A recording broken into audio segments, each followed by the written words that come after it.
Hey you, and welcome to this video where we'll help you out how to create CV with Europass CV. And for this, we go to create your free Europass profile. And then right here we click on create your CV. And then from here we click here on create new CV, use the standard builder. And then right now we click on continue.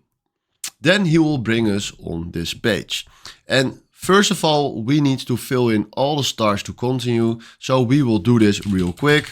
And then right now we click here on save, and then he will bring us to the edit page. So right now we can edit something if you want to. Now from now it's not necessary, so we click on next again, and then we can select the template that we want to use. So let's say I like this template. Now right now there's not standing that much because I didn't fill in everything. But right now if you click on this template and do next, we are right now on the save page, and now we need to fill in a name. So let's say we do this, and then right now we do download, and there it is. Our CV got downloaded from Europass CV. So this is exactly how you can create a CV with Europass. Hopefully this was the video where I was looking for. Thanks for watching and have a wonderful day. Ciao.